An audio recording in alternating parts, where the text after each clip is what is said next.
다음에 복숭아는 뿌리가 되게 낮은 청근성 작물입니다. 대표적인 청근성이에요. 그런 상태에서 스트레스를 엄청나게 많이 받는 작물입니다. 어느 정도까지 받냐면은, 만약에 복숭아가 그 태풍에 나무가 꺾여서 우리가 쓰러진 데를 가서 가지 가운데를 보게 되면 있잖아요. 우리가 주관이라고 그러죠. 제일 두꺼운데 그 속에 나무 목질이 만져보면은 말랑말랑 고무처럼 변해 있어요. 고무처럼. 이 목질이 아니에요. 고무예요, 고무. 그래서 그런 걸 봤을 때 얘들이 이런 강풍과 또 가물다가 갑자기 비가 온다던가 여러 가지 스트레스를 받게 되면은 그 세포 속에 있었던 세포질, 액체가 밖으로 조금씩 삐져나와가지고서 우리가 응고가 된 걸 수지 증상이라고 그럽니다. 수지 병이 아닙니다. 그거는 스트레스성 받는 것입니다. 근데 그것이 점점 5월, 6월, 7월달, 8월달까지 뜨겁고 건조하다 보니까 그런 스트레스가 더 심해졌어요. 그러다 보니까 그때 열매가 낙과도 되고 크지도 않고 그러다 보니까 나중에 실제로 우리가 추석 때 전후해가지고서 복숭아 좋은 물건이 가격이 엄청나게 올라갔습니다. 그렇죠? 그래서 저는 그 복숭아의 경우에 우리가 만생종에서 장원항도 엘바트 품종이 있게 되는데 그걸 저도 많이 심었습니다. 근데 막상 있잖아요. 추석이 지나고 나면은 한 열흘 동안은 과일이 잘 안 팔립니다. 과일이 안 팔려요. 그러면서 비가 오고 추워지기 시작을 하면은 익는 게 끝없이 그냥 천천히 가버려요. 10월 말까지도 갈 때가 많습니다. 그러다 보니까 어떻게 하면은 추석 전에 우리가 보통을 우리가 따졌을 때 9월 1일서부터 익어가지고서 9월 10일에서 15일 정도에 끝나는 그런 중생종 황도 계통이 우리가 앞으로 시장을 주도할 걸로 보고 있습니다. 복숭아가 조생종 복숭아 있잖아요. 조청 같은 데 가면 길에 6월 1일면은 조생종 복숭아가 깔립니다. 6월 1일부터 시작을 해요. 그래가지고서 7월, 8월 달 그렇게 하면은 엄청나게 많은 복숭아가 만생종까지 되는데 이 조천 쪽은 있잖아요. 주로 조생종에서 중생종까지만 하고 만생종은 없습니다. 거기는. 왜 그러냐면은 대부분 농가들이 복숭아하고 배 농사를 같이 지어요. 그러다 보니까 복숭아를 딱 일찍 끝내고 다음에 배에 달라붙기 때문에 거긴 조생, 중생밖에 없습니다. 이 모두싹을 우리는 그냥 어떻게 보면은 유황 제품으로만 알고 있지만 사실은 그렇지가 않습니다. 거꾸로 이거는 미생물 농약이라고 보셔야 됩니다. 미생물 농약. 그래서 여러분들 농약 중에서 포리옥신이 있습니다. 포리옥신. 한농에서 포리옥신 나오고 저쪽 농협 케미컬에서 영일 바이오가 나옵니다. 인삼에서도 많이 쓰고 있고 과수 많이 씁니다. 그래서 전 세계에서 있잖아요. 600가지 되는 농약 물질 중에서 오직 한 가지 그 영일 바이오 하나만 농약 잔류 검사를 안 해도 된다고 공인을 받았습니다. 그 정도로 안정성이 뛰어납니다. 그러면서 약효가 좋아요. 복숭아에 나올 수 있는 이런 잿빛 무늬병에 대한 거, 또 이런 오갈병이라든가 또 탄저병이나 흰가루라든가 그런 걸 다 잡아줘요. 근데 그 공장이 일본에 있는데 일본에 가서 본 그 시설을 그걸 봤을 때는 여기가 규모는 작지만은 똑같은 시설로 지금 배양을 하고 있습니다. 그래서 모두싹 하나에는 있잖아요. 바로 포리옥신이나 영일 바이오가 한 봉지 들어있다고 생각을 하시면 됩니다. 거기다가 유황을 아주 미세하게 갈아서 넣기 때문에 살균 효과가 2배가 나오게 되는 것이고 또 유황에 의해서 있잖아요. 이런 껍질이 미세한 응애에 대한 걸 되게 잘 잡습니다. 응애 또 그러고서 총채벌레 의외로 복숭아에는 총채가 그렇게 큰 문제는 안 됩니다. 다만 진딧물이 좀 더 일찍 문제가 되죠. 진딧물도 잘 잡습니다. 그러고서 다른 미세한 해충에 대한 것도 잘 잡기 때문에 그래서 이 모두싹은 종합적으로 살균 살충을 하는 그리고 약재가 2가지 성분이 같이 혼합된 약재라고 생각을 하셔야 됩니다. 그래서 강력하다는 것을 꼭 기억을 하셔야 돼요. 특히 배추 뿌리옥병이 생겼을 때 다시 들어가서 다 누구든지 손을 놓고서 이건 포기해야 되겠다 할 때 모두싹을 관주를 하게 되면은 다시 뿌리가 살아나고 그래서 정상적인 수확까지도 하는 그러한 약재라는 것을 알아두시기 바랍니다. 그래서 지금 저 앞에도 샘플이 있지만은 요게 가장 기본 제품입니다. 모두싹이요. 그리고 친환경으로 인정을 받은 것이고, 근데 약간 영양 성분은 조금 딸립니다. 방제가는 그냥 다 좋고 이런 그 생육 촉진을 하게 되는데, 비료 성분을 우리가 좀 더 보강을 해가지고 복숭아가 어느 순간에 이제 그러니까 익을 때가 됐다 그러면은 그 전에 한 보름 동안에 급속도로 익어버려요. 이 한 개만 크는 게 아니고 전부 다 똑같이 클려다 보니까 서로 자기한테 영향을 달라고 막 싸우고, 그게 바로 스트레스입니다. 그럴 때 우리가 연면살포나 관주로서 영양 성분이 듬뿍 들어가 있는 이 4종 모두싹을 치시게 되면은 복숭아에 대한 그런 비대 효과가 확실하게 좋습니다. 모양이 약간 찌그러졌던 그런 것들도 전부 다 펴지게 되면서, 그러면서 우리가 이런 물질에 대한 그런 그 균형 잡힌 공급을 하게 되면은 우리가 복숭아의 당도가 되게 좋아집니다. 그래서 꼭 기억을 하실 게, 초반의 경우, 생육 초반에는 우리가 보통이 모두싹을 하는데 이 성분이 여기는 그대로 다 들어가 있습니다. 여기는 영양 성분을 더 보충을 더 한 것입니다. 그런데 가격은 똑같습니다. 근데 월등히 더 무거워요. 영양물질이 더 들어가지고. 그래서 제가 볼 때는 봉지를 씌우고 나서 그 씌운 상태에서 우리가 6월 초 밤에 그 중순 지나가면서 우리가 7월 달로 들어가면서부터는 빨간색 모두싹으로 전환을 시키게 되면은, 그러면은 복숭아가 월등히 더 좋은 물건이 된다는 걸 알려드리겠습니다. 그러고서 땅 부자라는 게, 뭐 다른 사람 옆집이 땅이 많다고 그래서 부러워할 건 없습니다. 우리는 적은 땅, 또 자기가 갖고 있는 땅에서도 이런 모두싹을 우리가 입재로 만든 이 땅 부자 입재가 들어가게 되면은 보통 과수원에 한 70평에 한 포 정도가 들어가게 되어 있습니다. 성목 기준해 가지고서 뭐 7주, 8주에 우리가 한 포 정도 10kg 정도 들어가게 되면은 그 성분을 땅에서 계속 간직을 해 가지고 미생물 활동과 광물질을 줘 가지고서 나중에 비대가 될 때까지 그게 성분이 유지가 되면서 있잖아요. 우리가 확실하게 비대가 될 때 땅에서도 같이 영양분이 같이 협공으로 올라가게 되면은 물건이, 좋은 물건이 나오게 된다는 걸 알아두십시오. 자, 그래서 뭐 등록사항이 있잖아요. 지금까지 14개 작물에 21개 병해충에 동시에 등록이 되어 있습니다. 근데 보게 되면은 해충, 응애도 돼 있고, 또 뭐 총체도 돼 있고, 다음에 제피곰팡이 뭐 여러 가지 병에 다 등록이 다 돼 있습니다. 한 가지 약이 그렇습니다. 이거는 우리가 작년도까지 이렇게 등록을 했고요. 올해 상반기에 있잖아요. 이 상반기에 보게 되면은 우리 과수 분야에서 복숭아 제빛 무늬병에 또 새롭게 또 등록이 됩니다. 뭐 포도에 대한 거, 흰가루, 오디에 대한 거, 오디 균핵병이 되게 어려운 겁니다. 오미자에 대한 거. 이런 우리가 우리 주변에서 그 재배를 많이 하고 있지만 그동안에 제대로 된 이런 친환경 약재가 없었는데, 그런 그 병해충에 대해서 전부 다 추가 등록을 한다는 것만 잘 알아두십시오. 16개 작물에 19개 병해충에 추가 등록을 하게 되고요. 그래서 과수원에 이렇게 생기는 곰팡이성 병에 대한 것은 다 잡습니다. 대흑성병에 대한 것부터 시작을 해서 뭐 탄저병에 대한 거, 또 그러면서 오디 균핵병, 이 오디 균핵 하얗게 되면은 하나도 수확을 못하죠. 이런 거에 대한 거, 그다음에 진딧물이라든가 응애에 대한 거. 특히 응애는 있잖아요. 얘들이 습성이 그 나무의 가운데로 들어갑니다. 이 응애가 가위는 별로 없어요. 근데 보게 되면은 이 밑에서 우리가 가지가 이 땅에서 올라오는 게 흡지가 좀 나오는데, 그걸 놔두게 되면은 응애가 쭉쭉 위로 많이 올라갑니다. 그래서 그런 걸 따준 상태에서 특히 이 모두싹을 치게 되면 응애 구경을 못할 정도로 아주 깨끗합니다. 항상 우리 과수원에서는 6월 15일, 다음에 8월 15일 두 번에 걸쳐 가지고 제일 뜨겁고 건조할 때요. 매년 보게 되면 그때 나무 안쪽에 이파리가 노란색을 띠게 되면 전부 다 응애입니다. 응애요. 그게 별거 아닌 것 같지만은 나무의 수세를 떨어뜨리고 영양분을 없애기 때문에 나중에 비대가 잘 안 되게 돼 있습니다. 그런 것에 대해서도 방제가가 상당히 잘 나오게 되고요. 그래서 여기 청공병에 대한 거, 실제로 청공병은 세균성 병입니다. 그리고 복숭아에서 청공병만 제대로 잡게 되면은 한 50%를 더 거의 다 잡은 거나 마찬가지입니다.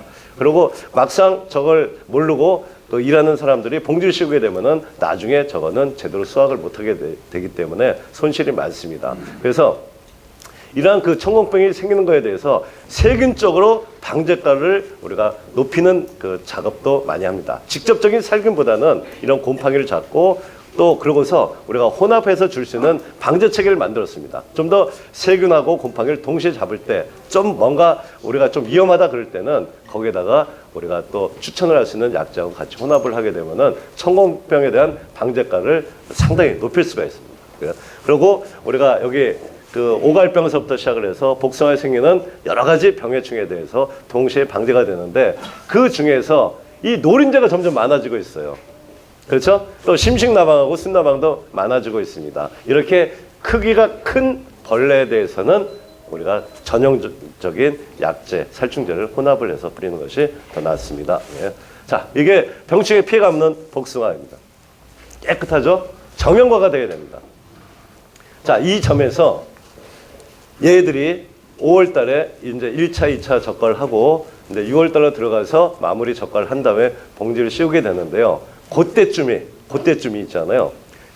속에 씨가 그동안 하얘가지고서 이게 말랑말랑 거렸던 씨가 이 두 개가 양쪽으로 붙어 있는데 그게 딱 달라붙으면서 딱딱해지는 시점으로 들어가게 되어 있습니다. 그걸 6월 6일 현충일을 그 시점으로 해서 보시면 됩니다. 근데 그 시점에 뭔가 뿌리에 장애를 준다던가 또 아니면은 우리가 비료를 좀 질소질 이런 걸 준다던가 아니면 그동안은 그 유박이 누적됐던 게 뿌리에 더 장애를 준다던가 또 아니면은 물을 너무 안 주다가 갑자기 확 준다던가 또 그 다음에 뭔가 영양제 중에서 기능성이 너무 높은 거 스티뮬레이터라는 양명원이라든가 그런 것을 너무 세게 주게 되면은 그쪽으로 많이 맞은 쪽은 더 큰일 났고 그러고 안 맞은 쪽은 적게 큰일 나다 보니까 이게 접합점이 어긋나게 돼 있습니다.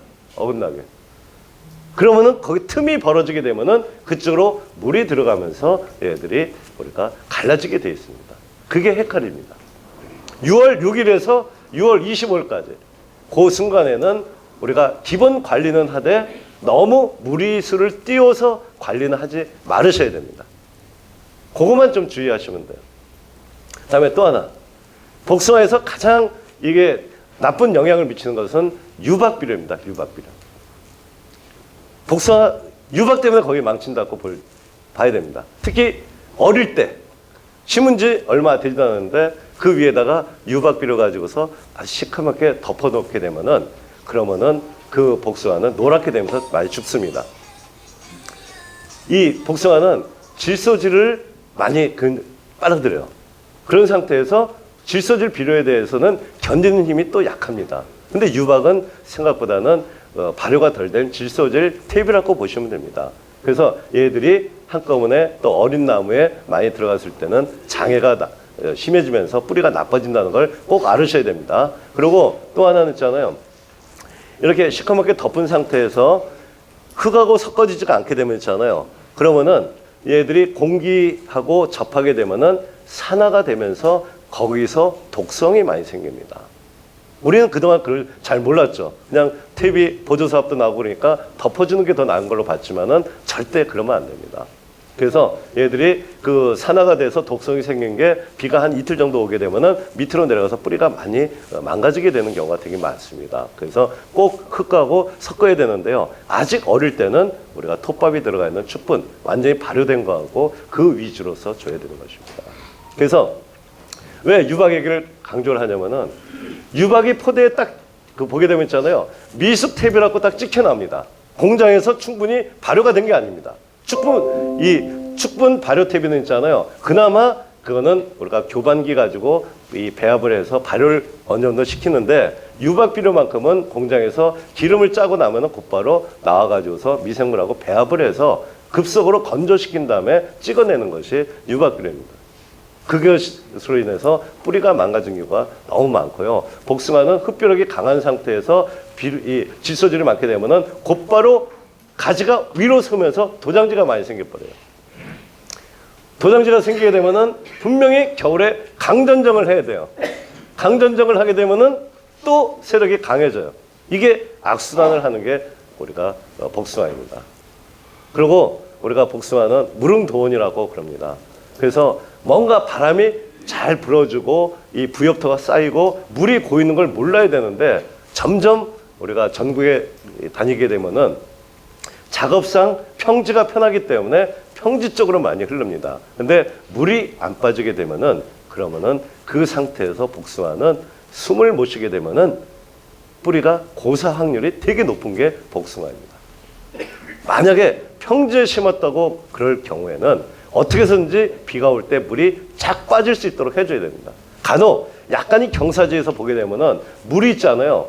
이렇게 한 줄, 두 줄 심었으면은 그 심은 것을 타고서 물길이 넘어가는 데가 있습니다. 그 넘어가는 물길에 있는 나무는 시들시들하다가 많이 죽어버립니다. 자, 거기서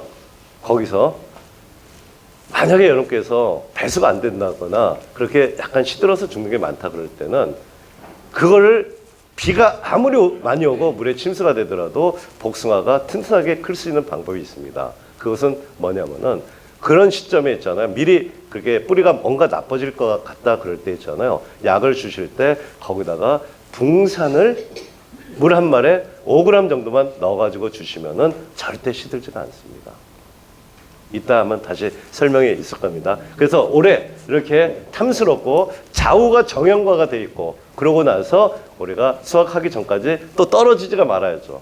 우리가 황도 같은 거 비바람 태풍 불고 그러면은 막 떨어지는 거 보면 진짜 안타깝습니다. 그리고 또 하나는 이걸 딸 때 있잖아요. 장갑을 끼고 조심하게 딴다고 그러더라도 좀 이따 보면은 시커멓게 변해가지고서 조직이 약해져가지고서 나중에 물러지고 수확을 못하는 경우가 되게 많습니다. 자, 그러면은 복숭아의 경우에 비대 속도도 빠르고 뿌리가 약한 상태가 되는데 이 상태에서 얘들이 제일 필요로 하는 물질은 뭐냐면은 칼슘을 제일 많이 필요로 합니다.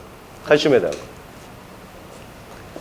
근데 그 칼슘이 온도가 30도가 오르게 되면은 우리가 땅을 손에 대봐가지고 뜨겁다는 느낌이 들게 되면은 그 다음에 땅에서 준 것은 흡수를 못합니다. 그러면은 얘들은 벌써 이파리가 오그라들고 끝에 시커멓게 변하고 그런 장애가 나오고 복숭아 찌그러들고 뭔가 안 좋고 스트레스를 많이 받게 돼 있어요. 그게 그런 증상이 나오면은 바로 뿌리 쪽에서는 뿌리 끝이 잔뿌리가 갈변하고 있다고 보시면 됩니다. 그래서 그 작년도 그렇지만은 몇 년 동안에 6, 7, 8월 달에 되게 뜨겁고 건조합니다. 이 순간에 여러분께서 야, 날씨가 진짜 덥다. 그 생각이 딱 들었을 때는 복숭아에서 해야 될 것은 바로 칼슘을 딱 뿌려주는 것입니다. 다음에 또 하나. 복숭아가 하루가 다르게 쭉쭉 큰다. 야, 잘 큰다. 막 이 봉지가 찢어질 것처럼 그냥 쭉쭉 큰다. 그 느낌이 들었을 때 그 순간에도 칼슘을 주시면은 그러면은 조직이 치밀도가 되게 높아집니다. 다음에 또 하나. 야, 복숭아를 좀 더 키워야 되겠다 그래가지고서 NK 추비를 뭐 7월 중순이고 7월 하순에 좀 준다. 만약에 내가 내일 NK를 좀 주던가 물에다가 아미노산 액비를 타서 좀 넣어주고 싶다. 그러면은 바로 하루 전날에 저녁 때 칼슘하고 잿빛 무늬가 됐던 탄저병 약을 넣어가지고서 뿌린 다음에 그 다음날에 추비를 주면은 복숭아에 무름 증상이 없습니다. 그렇게만 좀 알으시고 또 들어가겠습니다. 자, 이거 장원 황도의 모습입니다. 지금 요 한 개의 무게는 거의 한 700g 정도 나옵니다. 700g이고요. 이거는 실제 제가 지금 충남 홍성에서 재배한 그 모습입니다. 이게. 자, 그래서 이렇게 품질은 더욱 올리고 장애는 확실히 줄이는 그 유황농법이라고 그랬습니다. 그래서 아까 유황을 다량 성분이라고 그랬어요. 지금 요 최근에 그 저쪽 무안에 가시게 되면 있잖아요. 거기서는 식당에서 식사가 끝나면 후식으로 과일이 나오는 게 아니고 양파가 나옵니다. 쟁반에다가 양파하고 칼이 나와요. 그런데 맛이 당도가 되게 좋습니다. 그 이유는 바로 바닷물이 증발되면서 무안 쪽으로 계속 매일매일 연면 시비를 해주기 때문에 그 바닷물의 97%가 물이고 3%가 마그네슘하고 칼슘하고 유황입니다. 그게 들어가면은 당도하고 맛이 그렇게 좋아집니다. 근데 그 양파밭에 바닷가보다 약간 안쪽에 들어온 양파밭에서 요즘에 쭈꾸미병이 많이 번지고 있습니다. 그 혹시 쭈꾸미병 아세요? 양파하고 마늘 이런 파 종류에서 있잖아요. 얘들이 이파리가 쭉쭉 뻗는 게 아니고 쭈꾸미처럼 쭈글쭈글해지는 게 쭈꾸미병입니다. 그 피해가 심각할 정도로 많습니다. 그게 바로 유황 부족입니다. 제대로 성장을 하는데 물질이 이동을 해야 되는데 이 무한처럼 연작을 많이 하는 데서 우리가 유황 공급을 그동안에 미량 성분으로만 소량을 공급하던 아예 공급을 안 했을 때 나오는 장애 증상이 쭈꾸미병입니다.